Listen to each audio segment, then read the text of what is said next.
Cuarto acto, Mundo Muerto. Capítulo 1. El mundo conocido como Serenata, que había sido llamado Séfaril y Séfris, y con nombres ya olvidados antes de eso, colgaba en el vacío, ceniciento y muerto. Las brisas aún soplaban en su delgada atmósfera. La luz avanzaba lentamente y retrocedía sobre su superficie mientras giraba infinitamente alrededor de su estrella. Restos de navíos imperiales orbitaban como los cadáveres de peces flotando en una charca tóxica.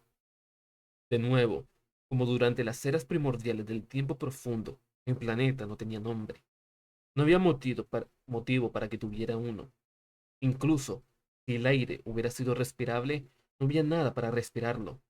Todos sus recursos habían sido destruidos. La propia corteza cuarteada por cientos de sistemas de kilómetros de profundidad. Su gran horno de creación, el núcleo líquido de piedra derretida, se estaba extinguiendo y frío. Sin recursos que explotar, desapareció de los mapas estelares. Las líneas de comercio se reajustaron. Los cárteles de bienes del espacio se fueron a otra parte.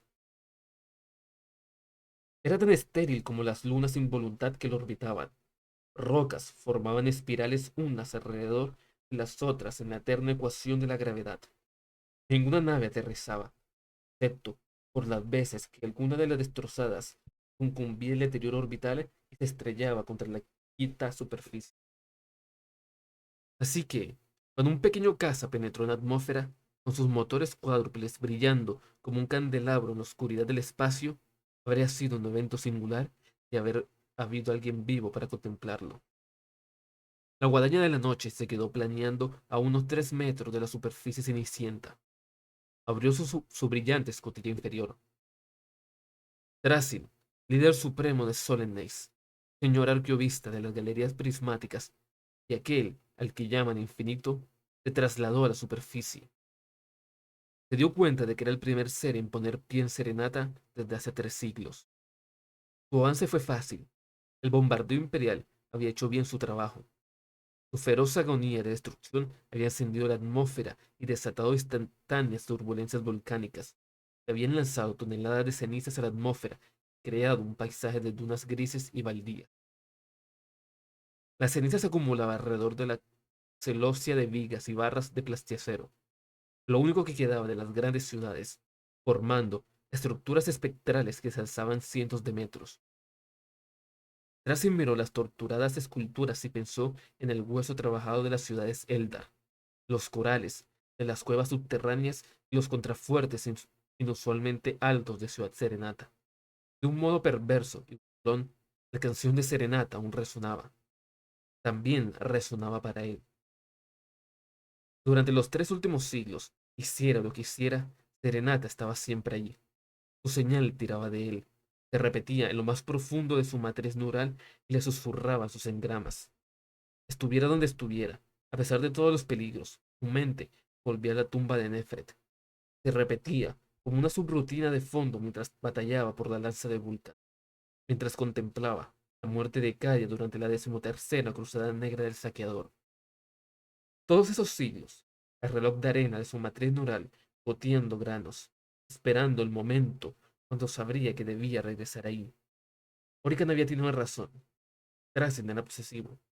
Solo tenían en común que lo que fuera que cantaba Serenata lo había infectado. Se había apoderado de él y no lo dejaba. Incluso si la tumba estuviera rota y destrozada, sus reliquias esparcidas y el invaluable cuerpo del Faerón Nefret destruido. Tracy necesitaba verlo, aunque solo fuera para que su mente pudiera descansar. Tracy alcanzó la fractura continental y miró hacia ella. Vastos espacios se abrían por debajo. Un infinito cañón de 2 kilómetros de ancho que llevaba directamente hacia el núcleo. Un punto exacto donde la batería de la lanza quebró el planeta como un hacha parte un cráneo. Notaba el tirón de la señal que emanaba desde las profundidades, repitiéndose, siempre repitiéndose, tan familiar como su propio nombre. Tarzan abrió su bolsillo dimensional y sacó un pequeño disco elevador que extrajo de su contenedor, donde se acurrucaba junto a sus laberintos tesserácticos. No sabía por qué los había llevado, solo que le había parecido adecuado. Una especie de vuelta a casa. Desplegó el disco y lo lanzó hacia el abismo. Lo observó activarse y planear justo en el punto donde acababa la Tierra y comenzaba el espacio. Tracy se subió encima y descendió. Mientras lo hacía, mantenía su literador en alto, con el arcano artefacto ascendido, de modo que proyectaba una mancha de luz blanca sobre la superficie tallada en la pared de la misma. Los estratos geológicos fueron pasando.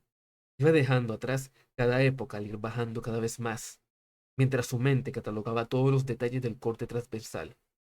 La ruina de la ciudad imperial llegaba un primero. Las calles planas y enterradas bajo piedra pómez de ceniza compactada formada por el frotamiento durante la destrucción del planeta. Las vigas de plastiacero que se alzaban desde la superficie eran las torres más altas en pie. Ahí, al nivel de la calle, Tracing vivió kilos de guerra y coches terrestres destrozados. Bandas de criaturas cretinosas fundidas juntas en un movimiento ondeante por el repentino calor de la atmósfera incendiada. Hombres y mujeres cubriéndose, convertidos en estatuas por la misma violencia geológica que había conformado las tierras a las que habían llamado hogar, la tierra que habían luchado por proteger. En vez de eso, la tierra se había alzado y los había matado. Por debajo de eso estaban los asentamientos coloniales, poco más que montones de basuras y cimientos de ladrillo. Aquí y allá, el rastro de objetos lisos y ennegrecidos que podrían ser tejas destrozadas de un techo. Un tornillo metálico suelto, que Tracy reconoció por su composición química como de manufactura orcoide. Más abajo, las ruinas de los palacios de hueso de los Eldar, sus templos y altas terrazas derribados por la necesidad de Tracy de tener la joya que le colgaba de la cintura. Sería entonces cuando lo había atrapado por primera vez, cuando quedó su destino irrevocablemente ligado a ese planeta. En ese momento no podía recordar por qué había deseado esa joya con tanto anhelo. Era única, de acuerdo, pero ¿por qué no todo el templo? Él recordó las reverberaciones en el santuario de hueso donde residía el espíritu del mundo, y supo que incluso entonces la canción de serenata estaba con él.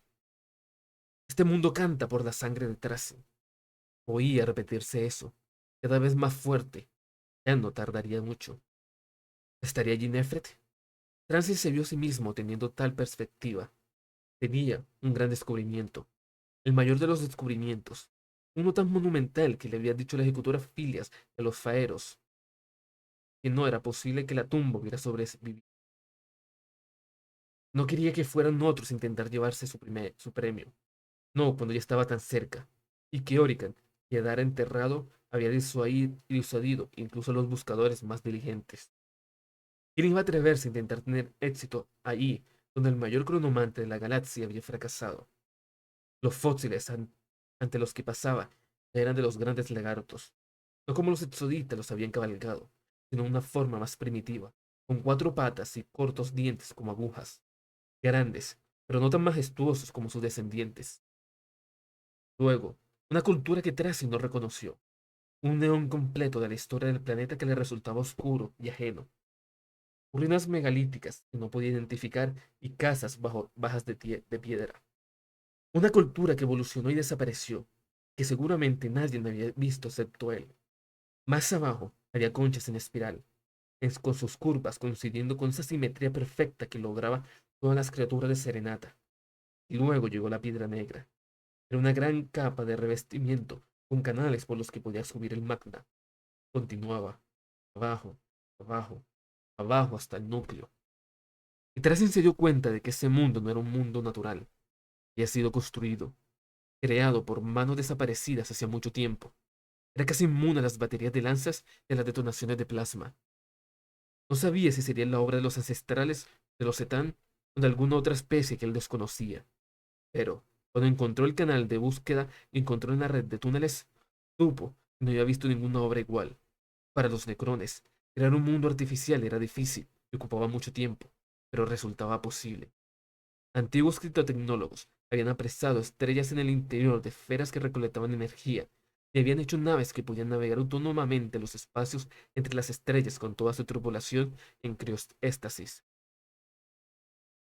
Pero modificar un planeta hasta ese punto, hacerlo artificial y natural a la vez, era una obra de hechicería que iba más allá de los mayores logros de su raza inmortal. la auténtica obra de un ser eterno. Durante 30 días y 31 noches caminó por la oscuridad, hasta que se encontró con la puerta de la cámara, la puerta de emergencia. La puerta anterior había estado cubierta por una capa de vida invasiva, pero esa, encerrada en lo más profundo de las bóvedas de la corteza del planeta, estaba intacta.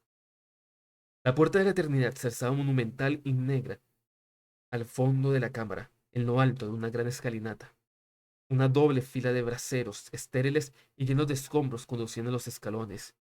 No había estado allí desde que el mancillado Kelkak se había emboscado, hace 4 siglos, parecía más. Tarzan buscó en su bolsillo dimensional y sacó las misterios. Ya es hora, dijo, de acabar esto. Al pasar ante los primeros braseros, estos chisporrotearon y se encendieron, con llamas verdes esmeralda que danzaban y se retorcían. Danzaban en pilares espirales que iluminaban hasta los contrafuertes más lejanos del techo. Cada par se encendía el pasarel. Las llamas primero saltaban hacia adentro, hacia el Mysterious, y luego se enderezaban para formar una línea de ardientes columnas. A una legua de distancia, vi una luz esmeralda que emanaba desde detrás de la entrada ciclopia y se colaba por debajo y entre las hojas. La luz de energía era tan espesa que se hizo vapor. Fue saliendo en volutas para formar una alfombra de niebla que bajaba por las escaleras y se extendía para cubrir la cámara. Trascendió un paso, luego otro. Se fue dando cuenta con su mente de conservador que esa puerta de la eternidad era mucho más grande que la otra. Quizás la habrían tomado al revés. ¿Sería esta la puerta principal y la otra la de emergencia? Eso no tendría sentido. El Mysterious los había dirigido a la otra entrada. En ese momento, Tracin se acordó de las antiguas costumbres. Por aquel entonces, él había sido testigo del entierro de muchos faraones, pero ningún faraón de rango había muerto en 65 millones de años. Destruidos, sí, pero el simbolismo de la práctica funeraria y la veneración religiosa tan inculcada en su cultura, ahora le resultaba algo ajeno a su conciencia de Necrón sin alma. Esta era la puerta de la muerte, el entierro procesional, pensada para ser usada una única vez y luego sellada. Estaba diseñada para acoger el cuerpo del faraón Nefret y para nada más. Idealmente permanecería sellada, sagrada e inviolable, sin contaminar por los pies de cualquiera que no cargara con el cuerpo purificado del faraón. Tarzan se detuvo un momento, mirando maravillado los escalones de la puerta, los grifos y los bajorrelieves en las paredes. Nefret había pasado por ahí. Nefret, el intacto, el más noble de los ferones, un ser de mera carne que había sido el primero en oponerse a los dioses. Orican alardeaba que él había sabido cómo era la mente de los Setán y había advertido de su perfidia, pero él había elegido esconderse. Nefret había elegido luchar. Se había resistido a la biotransferencia con fuerza. Había arrojado su cuerpo perfecto para defender el arma de los Necrontyr. Había alzado los brazos contra el enemigo mortal 5 millones de años antes de que el Rey Silente se revelara y destruyera a los arteros dioses, destrozándolos en fragmentos. En cierto modo, Nefret era el último Necrontyr y el primer Necron, un ser en el punto crucial de la historia, tanto leyenda como hecho histórico. Y si la tumba permanecía intacta, lo cual parecía muy posible dada la conservación de esa antecámara, pronto podría mirarle la cara. La primera cara de Necrontyr que había visto en 75 millones de años. Thracian dejó suelto el Mysterious. Este se alzó suavemente y sin traba, y fue subiendo la escalera como si lo portaran manos divinas, hasta colocarse por sí solo en el punto medio de la puerta. Y fue cambiando. Los ángulos se doblaron y suavizaron. La luz despertó en su interior, y los lados fluyeron junto con el mercurio, y se convirtió en una esfera perfecta. Su forma era tan matemáticamente hermosa que Tracy no hubiera derramado auténticas lágrimas de haber tenido ojos. Quizás no tardaría en tenerlos. Abrió la boca para recitar el algoritmo. ¡Tracin! Sus oculares se entrecerraron y se volvió, con su capa de tesela flotando alrededor de sus encorvados hombros y arrastrando por las escaleras. Al pie de las escaleras había una desdichada criatura, demacrada y esquelética, golpeada, y con tantos minerales incrustados en su cuerpo que su cuerpo era del color de un miembro necrótico. Cables expuestos en la máscara mortuaria fracturada zumbaban con un brillo eléctrico. Los dedos, que se podían llamar así esas cosas gastadas y rechonchas, se habían deshecho para hacer protuberancias que gotaban fluido hidráulico. La columna formaba una curva en S, de modo que la criatura solo se podía sostener apoyándose en un bastón coronado con un diseño de estrellas. Oricán, no abras. Empezó la criatura, pero hizo una pausa, tratando de encontrar las palabras o respirar. La tumba. No lo hagas. Tracy rió, un sonido resonante que se perdió en las altas bóvedas. ¿Sigues con tus viejos trucos, Oricán? Creo que ya estamos mucho más allá de eso. Mírate, mírate los dedos. Te desenterraste, ¿verdad? Oricán saltó cogiendo un escalón más, luego otro. No lo abras. No quieres lo que hay dentro. Te ha costado. Bueno, te ha costado 3 siglos salir, supongo. 2 milenios, dijo Oricán. Dirigió lo que pudo, aún lejos de Tracy. 2 milenios. 122 años necesité para escapar, para llegar aquí. Cada vez escabé buscando roca blanca. Cuando me quedé bloqueado, volví hacia atrás. Deshice los pasos. No. Tracy se carcajeó, unos golpecitos rítmicos en su obliterador con el dedo. Deberías verte, mi querido astromante.